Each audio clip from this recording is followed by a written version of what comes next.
Old School Bodybuilding Clothing Company. If it's been 3.5 hours since you last ate protein and now you're starting to freak out, you are old school. If watching someone sit on a hammer machine for 5 minutes between sets playing with their phone pisses you off, you are definitely old school. OSBBC.com for the hardest training athletes.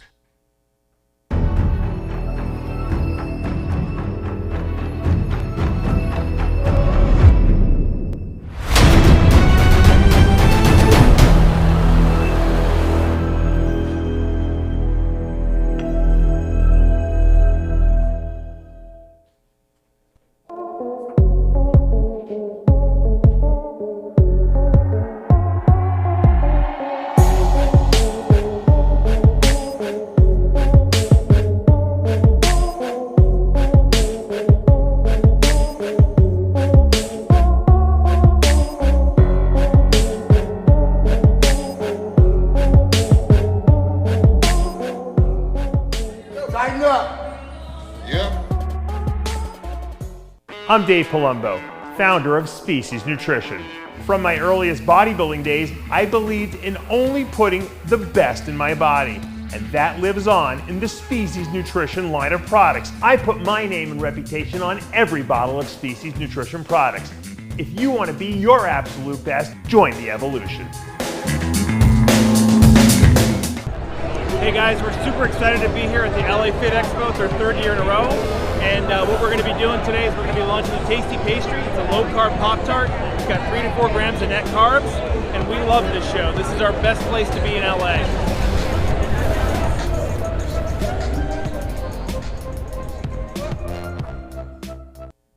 Hey, this is the Game Triple H from the WWE. You're watching RxMuscle.com, the truth in bodybuilding.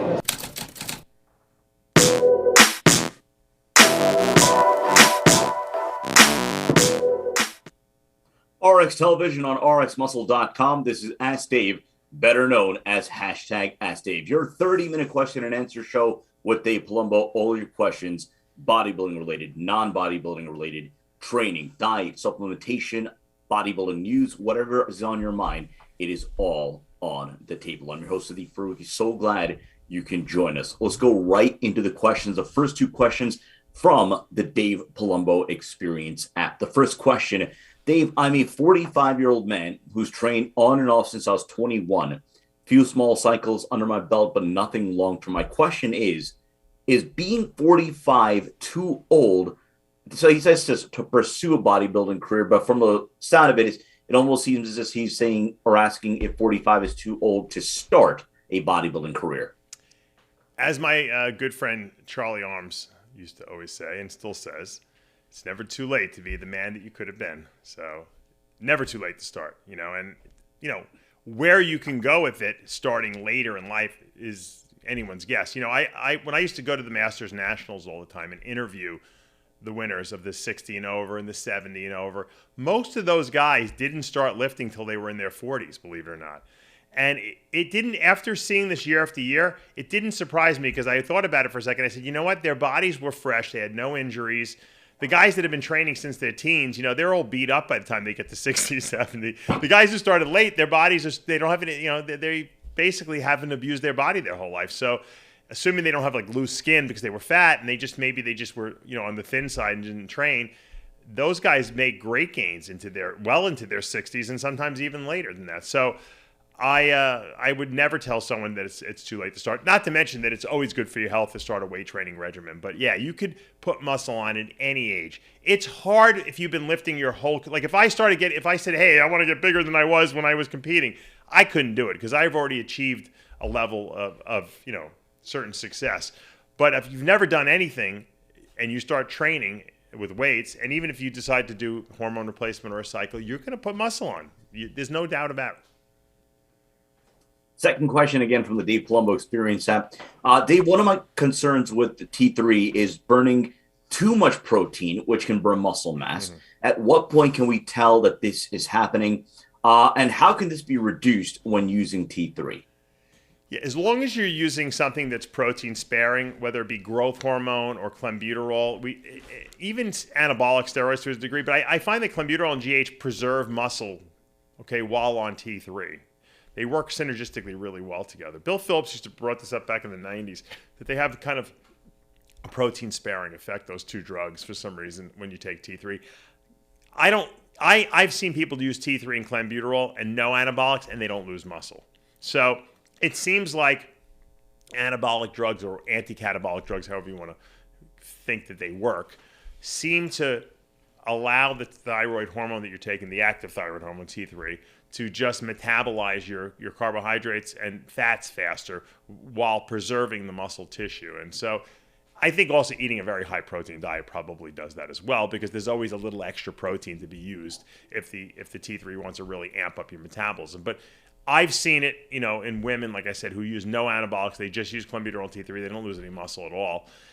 So I think that's the key, to make sure that you have something else in there that will preserve the muscle tissue. Now, if you just took T3 with nothing else, you were natural, you might have a propensity to burn up, some muscle tissue too. So always try to think about taking, like I said, something that will preserve muscle tissue. And these two questions were from the Dave Palumbo Experience app, and I've mentioned that every week. If you want to sign up for that, you can download it at the iTunes store or the Android store. It's $29 a month. You get me as your personal trainer in your pocket, essentially. All my videos, all my articles I've ever written, all in one place. I answer all the app questions, all the app users' questions in an open forum. So everyone can see all the questions and answers, and I do a Q&A video every week on there, and we put up a workout every week there. So it's really cool. Also, I believe we've tentatively set a date for the next Secrets to Becoming a Diet Guru course. That's going to be August 6th on a Saturday. It's either that weekend or the following weekend. I haven't solidified it yet, but I think it's going to be the 6th as of now. So a lot of people have been asking me about that. That's when that will occur.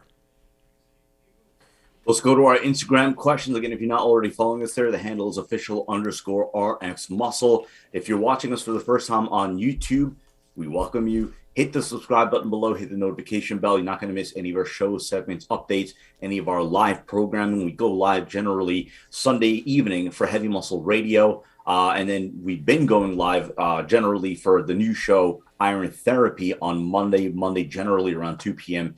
Eastern Standard Time. So if you're subscribed, you hit the notification bell, you will get the alerts for when we go live or whenever we have a new upload. If you like what you're watching, hit the like button below, comment below, and as always, we appreciate all of your support. Speaking of support, again, wanted to give a shout out to Old School Bodybuilding, sending some new threads back on board with us as a sponsor. We appreciate their support throughout the year. And then, of course, when we have covered some of the big shows over the course of the last 2-3 years. So big shout out to Scott and the entire team at Old School Bodybuilding. First question from Wrench Andrew J. Nice name. Dave, I noticed in your last video about the situation between Fouad and Bob Chick. Bob Chick being the athlete's rep. Well, you said there is really no athlete's rep, that he used to be the athlete's rep. My question to you is, in the current state of bodybuilding, can there actually really even be a, quote, IFBB athlete's rep? Of course they could be an athlete's rep. The reason why I said Bob's not the athlete's rep is because he was elected years ago, or even appointed. I don't even know how it went. So he really shouldn't have taken offense, because, he wasn't elected by the new crop of guys up here. So it really wasn't even a relevant, type of thing. I don't think that Fouad was taking shots at Bob. I think he was taking shots at the fact that we don't have an athlete's rep who's doing anything. So what the answer to the question is, yes, the athletes should sit down and they should vote on who they want to have. They should actually, first of all, call an election. At the Olympia, we're going to vote. If you're not going to be present at the Olympia, we can do it virtually, and have some kind of a Zoom link conference thing. Someone's got to organize it. You vote for an athlete's rep, and whoever that is, whether it be, Lee Priest or Dennis James or whatever, whatever. I'm just throwing names out. I mean, anyone could be it. I wouldn't recommend having someone who's actively competing, because it's kind of a conflict of interest, because then they're going to be afraid to put their foot down because they don't want to hurt their placings. But if the athletes who compete now elect someone who was a former, athlete and who competed and who understands the nuances of what's going on, then that guy could be the, quote, bad guy, and he could be the guy who presents to the, powers that be what changes they want. Okay, if the prize money at a certain show, let's say there's the show in Timbuktu, and they're only giving away 10,000 total prize dollars, which means that the first prize guy's only going to get like $2,000 or $3,000, and that's just not enough. And the athletes say, hey, look, we don't want to compete in shows where the prize money is anything less than $25,000 for the total purse. And the athletes rep goes back to the powers that be and say, look, you guys sanction these shows. The athletes do not want to compete. And you can't just allow anyone to have a show if it's not going to be a certain amount of prize money, because it's not fair to us. We have to fly ourselves out there. We got to put ourselves in hotels. It's just not worth it. So, and let's say that's something that that the powers that be say, great, all right, we respect that, and that's going to be our new rule. If you want to get a sanction from us, you have to guarantee $25,000 in prize money. That could easily be accomplished. It's something that requires negotiation. That's all. Now, if they ask for a minimum purse of $50,000, and the powers that be say, look, that's pretty almost impossible for some of these guys who are getting into the sport and who are just starting to promote. How about we say 30? And then there's a negotiation there, but you have to have someone who can negotiate for the athletes, not the athletes randomly spouting out on Instagram. That's not how things get done. There has to be someone who sits down in a room with the people who make the decisions, and you come to an agreement, you come to some kind of a compromise, and then hopefully both sides leave, feeling satisfied. It could absolutely be done. I don't know why we don't do it now. There should be no animosity between the two sides. It should just be like, hey, we need a voice. We don't want to do it ourselves. We're too concerned about, getting ready for a competition. I don't want to have a conflict of interest. Here, so-and-so, you be the rep. We're going to elect you. Now we feel confident because the majority of us have decided that you are the right person to represent us. Go for it. It doesn't even have to, it could be a woman that represents the guys. I mean, I would think it would be a former male competitor if it's going to be, and I think all the divisions should have that. I think the women's bodybuilding should have that. Bikini, but I think what we're really addressing is the men's open, because there is more money at stake here. And I think that's really what sells these shows. So it behooves the athletes to say, hey, we want a representative, and we want to elect them. We don't want we don't want an appointed, rep. And that's the meat and potatoes of what's going on. So I hope they do it. I really do. Look, I'm not competing, so it doesn't affect me. It affects these guys plus future generations. If you set a precedent now, then this will be a precedent that goes into the future, and you'll always have a rep. And what happens is every year you should have to, re-vote, because maybe you don't like the guy you elected the year before. Maybe he's not doing a good job. You elect someone else. It shouldn't be, like I said, it shouldn't be like the Supreme Court where you're in there until you die. That's not the way it works. You have to be reelected every year. If you're well-liked and you're doing a good job, you're going to easily be reelected. So we got a couple of questions regarding tuna. Now, I believe the basis for it is there was an article that was published this week. Not sure if you saw it, but it was talking about specifically the toxicity that I guess they recently found in canned tuna. So, I mean, the question is about, I guess, how much is too much, but then, it kind of ties back to a conversation, Dave, the question that you get fairly often, and that is, bodybuilding on a budget. Canned tuna seems to be a very economical choice for bodybuilders, but the question is, given the recent findings, and again, assuming that they're true, that there is a significant level of toxicity, is it worth it to have canned tuna as, I guess, an economical bodybuilding option? What's the latest that they're saying is in the canned tuna? Mercury? So I didn't see the art. I mean, I didn't. They're always coming out with this crap that everything contains crap. I don't know. Tuna, the big fin, the bluefin tuna and the big eye tuna, which is the sushi grade tuna, has a lot of mercury in it. So, I try to limit my consumption of that just because I know a lot of, and striped bass has a lot of mercury, because I know like Jason used to eat striped bass every day and he got mercury, toxicity. I know Dom Cardone was eating a lot of sushi, probably a lot of tuna, and he got mercury, toxicity. I try to eat salmon more, and I try to eat yellowtail. That's my favorite sushis, and I try to stay away from the tunas and the bass. Now you could buy what I was doing because I didn't know if the tuna in the cans had the mercury issue, and I don't know if this is what they're even talking about. There could be some other, toxic, type thing in there. I usually do a salmon, believe it or not. Chicken of the Sea and Bumblebee have salmon in packets now. Very few people sell cans. I mean, I know they still sell the cans, but it's easier to use the packets, I think. And they're packed in water. It's wild caught salmon. Salmon doesn't have mercury and heavy metals because they're not huge fish. So that's probably a better way to go if you're going to eat a lot of, can or slash, pouched type fishes. I would go with that because I think that's a little safer. Tuna is always, tuna's good, but you don't want to be eating a ton of it now. I hate to admit it.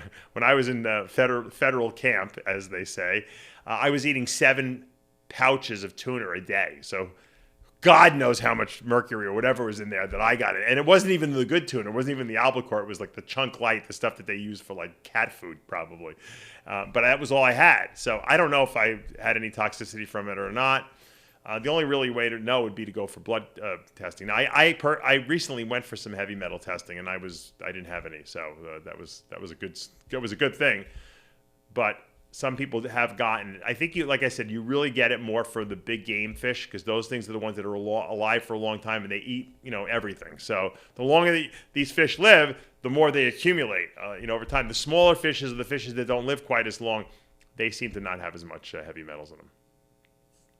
Go to Sammy Sampson. Cholesterol blockers after fasted cardio or for so I guess the question is, should you take a cholesterol blocker after fasted cardio for more fat loss? Cholesterol blockers are not going to make you lose fat. I hate to break it to you. Cholesterol is not fat, and they're not synonymous. There is some cholesterol in animal-based fats, but eating cholesterol doesn't make you get fat. So, I mean, the question's a little ridiculous. Now, if you're taking a cholesterol blocker because you think it's going to lower your LDL cholesterol, that's probably not going to work either. And don't forget, your body needs some cholesterol to make all the steroidal hormones in your body. And I know people will say, well, I take testosterone. I don't even care about that. Well, testosterone is not the only steroidal hormone that your body makes. You have corticosterone, which is an anti-inflammatory, adrenal steroid. You have DHEA.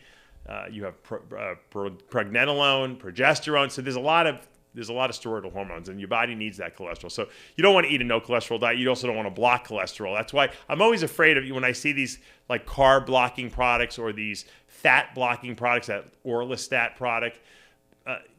When you block fat ingestion or carb ingestion, you're blocking vitamin ingestion too, because think about all the fat soluble vitamins there are. From vitamin D to vitamin K to vitamin A, beta carotene to vitamin E.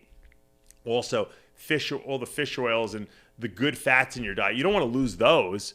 So never take something that blocks absorption of something in your body. Not a good idea.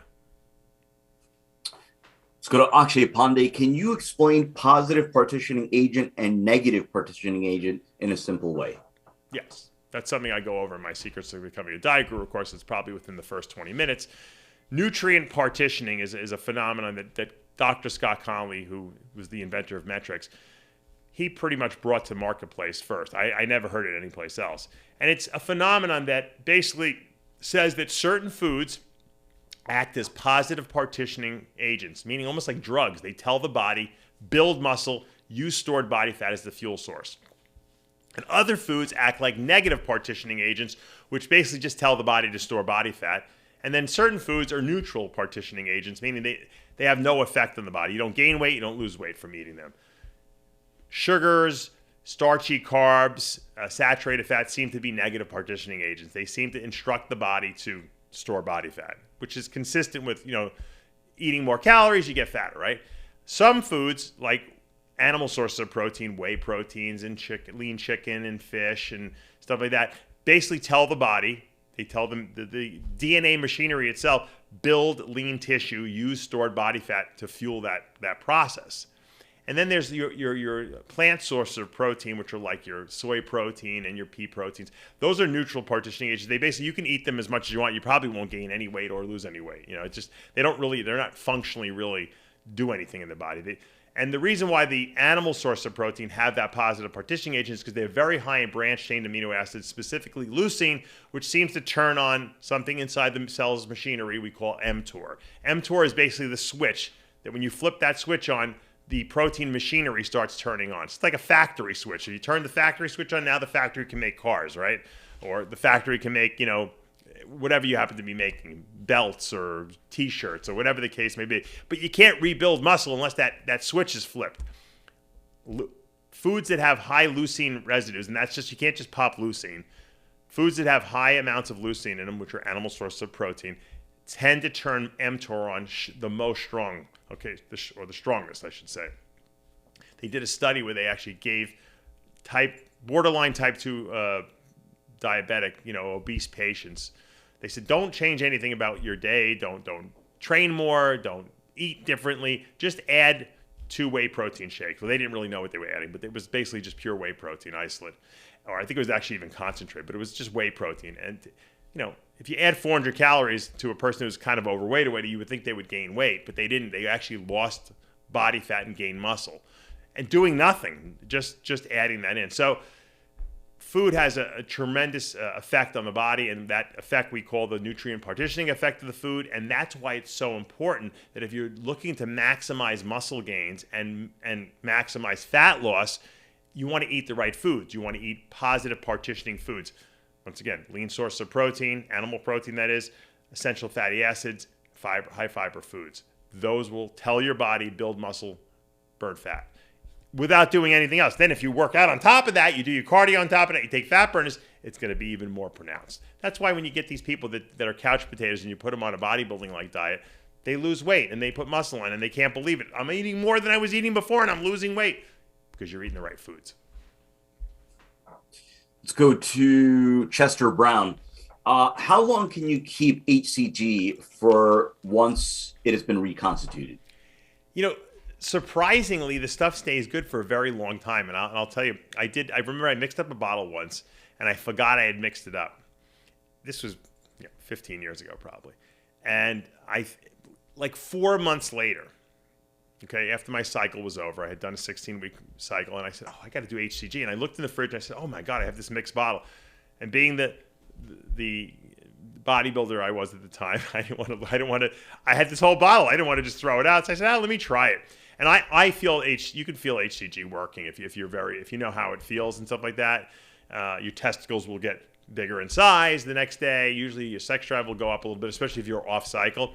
And I'm telling you, I took a shot of the stuff and it worked. So it stays, as long as you keep it in the refrigerator, even if it's mixed, it seems to hold its stability for a long time. Now, I'm sure it probably lost some of its potency, but it surprisingly will stay for, I would say a month is solid, once you mix it. After that, you might lose some potency, but surprisingly, it is more stable. Now, GH, the longer GH is in water, okay, mixed, the quicker it breaks down. So usually GH doesn't go more than 2 weeks before you're actually losing potency, except if you're using something known as neutropin aqueous, which is a pre-mixed GH. It's actually in a liquid situation already, but they put acid buffers in there, and the acid molecule actually caused the GH molecule to contract and create a stable molecule. The reason why these other companies don't use this is because Genentech, the company that owns neutropin, patented this technology, so only they can use it.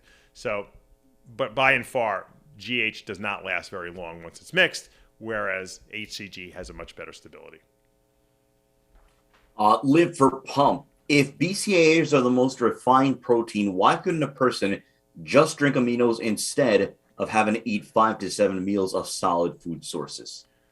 The problem is it goes back to the old, are vegetables and fruits better than taking a multivitamin? Probably, because the ratios of all the ingredients in there and phytonutrients and everything are better.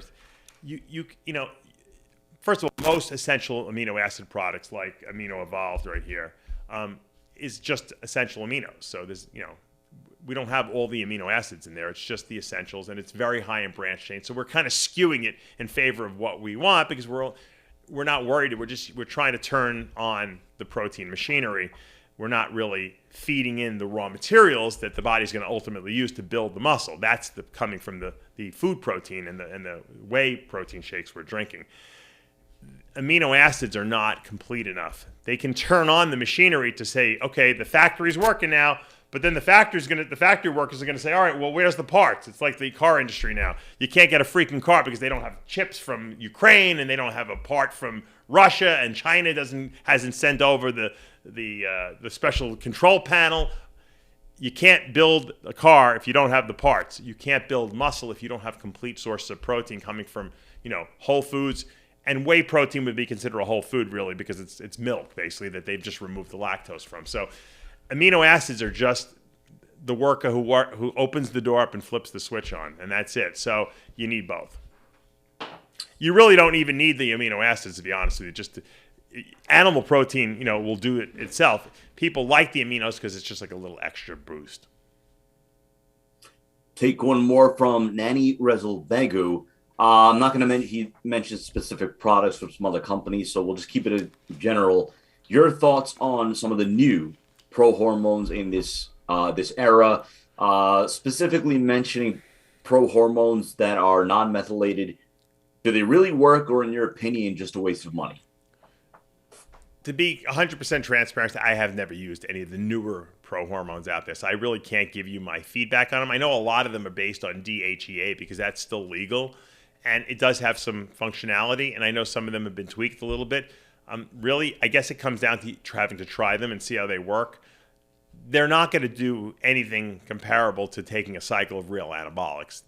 Whereas in the past, when some of the other prohormones were not necessarily classified as illegal, there were actual steroids being sold, as, quote, prohormones. They really weren't. A prohormone means it's something that comes before the hormone. It means that you're taking a precursor that's converting into an active hormone. So back in the day, if you took androstenedione, it turned into testosterone. If you took norandrostenedione, it turned into almost like a decadurabolin type of a product.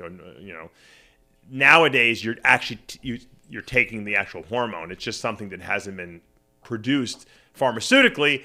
And so what they did was they got rid of that loophole. They got rid of everything. So there's still a couple that kind of are in the gray area that are available. I don't know how well they work personally because I haven't used them, but the best thing you can do is, I guess, try them out. I just don't think they're going to be as potent as the ones that were around for the last 5 years, say. That's going to do for this episode of Ask Dave. Again, if you haven't already done so, hit the subscribe button below, hit the notification bell. If you like what you're watching, hit the like button, comment below. As always, we appreciate your support. Live now on the channel, all new episodes of Heavy Muscle Radio. And then, of course, yesterday's all new episode of the After Hours podcast. And then, of course, tomorrow, Iron Rage with Lee Priest. For Dave Palumbo and Tyler Shore, I'm Sadiq Faruqi. We'll see you next time.